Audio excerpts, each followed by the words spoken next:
स्वामी जी, एक सवाल है, शायद जवाब इसका आप दे पाएँ, क्योंकि जो लोग इसका इस्तेमाल करते हैं, यानी कि जो सिगरेट पीते हैं तम्बाकू कम करने के लिए या फिर जो ड्रिंक करते हैं, वो कहते हैं कि इससे उनका तनाव कम हो जाता है, टेंशन कम हो जाती है। और जब अक्सर इनको देखते हैं कि जब ये बहुत टेंशन में होते हैं तो सिगरेट पीने लगते हैं। खुश रहने की वजह से कहते हैं कि इससे हमें खुशी मिलती है, टेंशन फ्री हो जाते हैं। तो और कोई तरीका है इससे टेंशन से पार पाने, मतलब टेंशन से दूर होने का? लेकिन सबसे बड़ी बात है कि क्या वाक़ई में अटेंशन सिगरेट से, बढ़ाओ। दारू से क्या अमित टेंशन भाई दूर देखो होता है? क्या होता है दिमाग में उनको, क्या होता है, क्या मिलता है कि उसकी तरफ चले जाते हैं लोग? अटेंशन बढ़ाओ। अपने अपने काम में अटेंशन बढ़ाओ। अपने काम में आप एंकर हैं तो एंकरिंग में फिर उससे रिलेटेड अलग-अलग विषय सब्जेक्ट्स का अध्ययन करो, स्टडी करो, रिसर्च करो, तो अटेंशन बढ़ाओ। अब जैसे हमको कभी इन चीज़ों के बारे में सोचने की फुर्सत नहीं मिलती, करना तो बहुत दूर की बात है।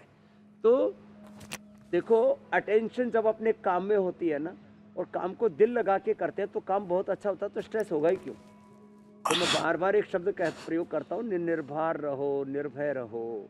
तो देखो ये अब जो है, और ज़्यादा ही टेंशन हो जाए तो मरकटासन के बाद थोड़ा शवासन कर लो, सांसों पर मन को टिकाओ, श्वासों के साथ प्रणव का ध्यान, ओंकार गायत्री का ध्यान, और फिर थोड़े थोड़े आसन भी कर लो।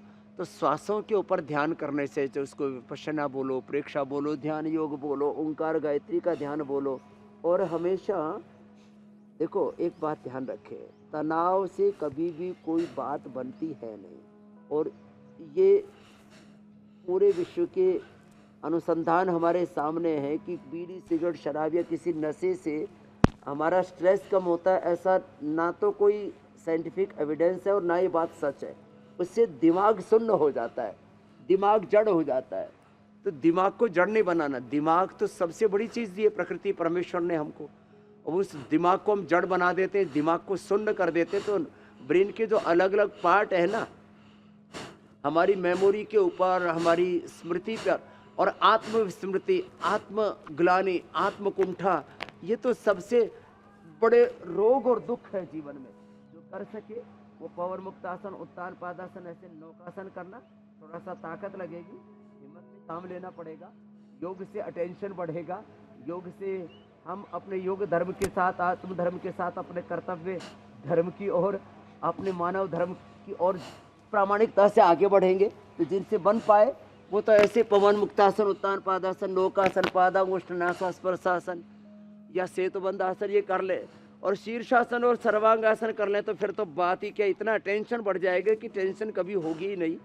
और जो मैंने ये आपको एक लॉजिकल आंसर दिया कि जो है कोई भी नशे से कोई भी तनाव कम नहीं होता, ये पूरे वर्ल्ड के रिसर्च बताते हैं। जो सर्वांगासन और हलासन ऐसे नहीं कर पाते हैं, शीर्षासन आदि, तो वो अनुलोम विलोम ही कर लें। तो योग से अपनी मेमोरी को पवित्र बनाएं। जो तामसिक और राजसिक स्मृति और भाव चेतना लेकर के हम घूम रहे हैं ना, उसकी जगह योग चेतना से अपनी सात्विक चेतना को जगाएं। तो फिर ये अटेंशन बढ़ेगी अपने काम में, टेंशन अपने आप ही मिटेगी। तो अटेंशन से टेंशन दूर हो जाएगी। और स्वामी जी, जो सिगरेट पीते हैं उनके तो मुंह में भी कई तरह की समस्याएं पैदा हो जाती हैं, मुंह पूरी तरह से खुलता नहीं है, और इसके लिए वो क्या कर सकते हैं?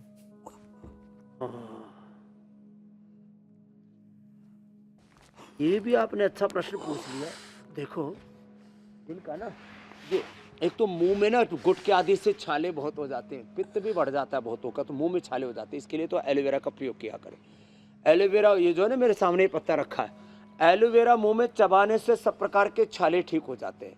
और जिसको आदत रहती है ना गुटखा आदि चबाने की, तो वो सौंफ, काली मिर्च, मुलैठी, थोड़ा उसमें धनिया, ऐसी ऐसी चीज़ें डाल करके ना, आजकल अच्छे अच्छे मुखवास भी गुजरात में तो बहुत बन गए। फिर एक जिनका मुंह खुलता नहीं है वो क्या करे, वो एक ये अभ्यास क्या करे, ऐसे ऐसे, ये भी एक अभ्यास है। जैसे हाथों के सूक्ष्म व्यायाम हम बताते हैं ना, कोहनी के सूक्ष्म व्यायाम, ऐसे कंधों के, गर्दन के सूक्ष्म व्यायाम बताते हैं, जैसे ऐसे ऐसे, ये सब ऐसे ऐसे, ये भी बहुत अच्छे हैं। नहीं तो लोगों के तो गर्दन कंधे ही जाम हो जाते हैं थोड़े दिनों में। आँखों का भी सूक्ष्म व्यायाम बताते हैं, आँखों को गोल गोल घुमाते हैं, ऐसे ऐसे। ऐसे मुंह का भी सूक्ष्म व्यायाम, ऐसे ऐसे ऐसे ऐसे इसको किया करें। और फिर उनको एक बार जिनको ये समस्याएं ज़्यादा हो गई है ना, उनको पतंजलि वेलनेस में योगग्राम निरामय में भेज दें। जी। यहाँ उनको हम सिरोधारा, अक्षय तर्पण, कर्णपूर्ण, बस्ती, जलनेति, सूत्रनेति, शंख प्रक्षालन, फिर गोधन अर्क और गोखरू पिलाते हैं, उससे पूरी बॉडी डिटॉक्स हो जाती है। बहुत जोरदार काम है ये। उससे ना पूरा पेट ऐसे हल्का हो जाता है, शरीर के रोम रोम में जो गंदगी घुसी थी वो पूरी साफ हो जाती है। पूरे दिन भर का एनर्जी बूस्टर है स्वामी जी एक बार ये हमारा योग का कार्यक्रम। आपके साथ पसीना बहाने का भी एक अलग आनंद है। खूब यहाँ पर जमकर योगाभ्यास करना और उसके बाद फिर दिन भर काम करना, इसका अपना बहुत खास अनुभव है। और ये अनुभव आपके जरिए उन तमाम दर्शकों को मिल रहा है और इसीलिए बड़ी आशा, बड़ी उम्मीदों के साथ दर्शक अपने सवाल भी आपके लिए भेजते हैं। स्वामी जी, ऐसा ही पहला प्रश्न है कमल का। कमल की आंखों की रोशनी बहुत कमजोर हो गई है, इसके लिए वो उपाय चाहते हैं।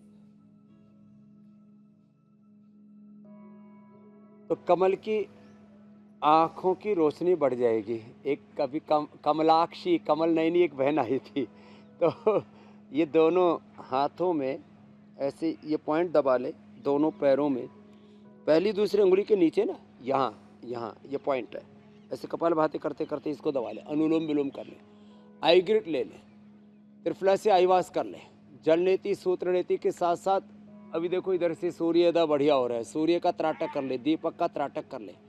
ये घास के ऊपर नंगे पाँव चल ले, घास के ऊपर नंगे पाँव चलो बच्चों। जलनेति सूत्रनेति तो तुमने बहुत कर ली, घास के ऊपर नंगे पाँव चलो। घास के ऊपर नंगे पाँव चलते ही है ना, इससे भी आंखों की रोशनी बढ़ती है। और सप्तामृत लोह, मुक्ता शुक्ति और आमल के रसायन। आमल के रसायन 200 ग्राम, सप्तामृत लोह 20 ग्राम और मुक्ता शुक्ति 10 ग्राम, मोती पिष्टी 2 से 4 ग्राम। इसमें वसंत कुसुमाकर, रसराज आदि आवश्यकता के अनुसार मिला देते हैं। नहीं तो सबसे अच्छा होता है आईग्रिट, और वो रेडीमेड हो गया सॉल्यूशन में। सुबह उठते ही 1-2 गोली, और सुबह दोपहर शाम 3-4 बार तक हम दे देते हैं। और आंवला, एलोवेरा और सप्तामृत लोह, इसी की बस्ती, इसी का एनिमा भी दे देते हैं। कितने ही भयंकर आंखों की समस्या ठीक हो जाती है। जी स्वामी जी, कमल के बाद पूजा के सवाल को भी शामिल कर लेते हैं। पूजा अनुलोम विलोम अपनी तो करना पड़ेगा। ननद के लिए सवाल पूछ रही हैं। इनकी ननद की जो किडनी है वो श्रिंक हो गई है, तो इसे ठीक करने का उपाय क्या है?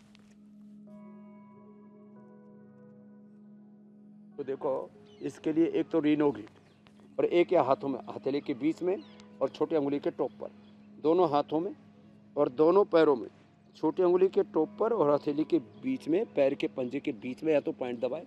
और ये पूजा की नहीं, ये तो आजकल ना किडनी की समस्या बढ़ने के पीछे 10 कारण है। उसमें एक तो प्लास्टिक का ज़्यादा प्रयोग है, अलग अलग प्रकार के पॉल्यूटेड फूड हैं, फिर उसमें डायबिटीज़ भी कारण है, उसमें बीपी भी कारण है, उसमें स्ट्रेस भी कारण है, फिर कोरोना भी उसके बाद कारण बन गया। जो एलोपैथी की दवाएं खाते हैं, जितने भी पेन किलर्स खाते हैं, और एलोपैथी की कोई भी दवाई खाते हैं, बीपी की दवा खाते हैं, शुगर की दवा खाते हैं, सबसे बुरा असर उसका लिवर और किडनी पर ही पड़ता है। फिर किडनी श्रिंक हो जाती है। तो एक तो कपालभाति करें, मंडूकासन, योग मुद्रासन, पवन मुक्तासन करें, अर्धवत सेंद्रासन करें। और किडनी के लिए रीनोग्रिट, गोखरू, गिलोय गोखरू, आंवले का पानी, नीम और पीपल के पत्तों का रस, ये छोटी छोटी हमने चीज़ें बता रखी है। गोखरू और धनिया का पानी, ये ऐसे ये जो उपाय बताते हैं इसको करें। और थोड़े दिन तक जौ के आटे का प्रयोग करें। तो श्रिंक हुई किडनी भी मैंने देखा 9 सेंटीमीटर उसका नॉर्मल आकार होता है। लोगों की जिनकी 7 तक आ गई थी, यहाँ तक कि 5-6 भी आ गई थी, उनको हमने ठीक किया है। किडनी में इन्फ्लेमेशन, इन्फेक्शन या सूजन होती है वो भी दूर हो जाती है। नमक, मीठा और बाकी सब तली हुई चीज़ें, जंक फूड, फास्ट फूड तो सब बंद करना ही पड़ेगा। अगला प्रश्न आप ले लीजिए। जी स्वामी जी, रजनीश का सवाल है, उनके पिताजी के सिर में भारीपन रहता है, दर्द रहता है, तो कोई उपाय उनके लिए क्या है? तो देखो, जिनको भी सिर दर्द रहता है उसके लिए तो सिंपल सा है, बादाम रोगन का नस्से करे, बादाम रोगन का, और मेधावटी खा ले। कितना ही भयंकर सिर में दर्द हो, दिमाग की नसें कमजोर पड़ गई हों, तो मेधावटी और खाली पेट मेमोरी ग्रिट और ले ले, फिर तो बात ही कुछ और हो जाती है। फिर पित्त बढ़ने से भी सिर में दर्द होता है, तो कुंजर कर लिया करें। और जो एसिडिटी, पित्त बढ़ाने वाले तीखे तले मसालेदार चीज़ें, उनको कम कर दें। किसी किसी को कफ पड़ने से हो जाता है तो वो तो नशे से दूर हो जाएगा, अणु तेल, सरसों का तेल, ज्योतिषमती डाल दे फिर तो। और किसी किसी को वात के कारण से भी होता है, तो जिनको वात के कारण से होता है तो वो जो है ब्राह्मी घृत, और किसी की नेत्र ज्योति कमजोर होती है उससे भी सिर में दर्द हो जाता है तो महात्रिफला घृत ले लिया करें, तो सिर में दर्द नहीं रहेगा। बाकी जलेबी वाला प्रयोग तो हम इसलिए ज़्यादा नहीं बताते, नहीं तो लोग ज़्यादा ही जलेबी खाने लग जाते। और जलेबी भी 2 ही जलेबी खानी है, कुछ तो आधा किलो चेप देते कि बाबा जी ने जलेबी बताई थी। बाबा जी, सिर दर्द आपने के लिए। खाने पीने का जिक्र वजन कर और दिया। बढ़ा लेते।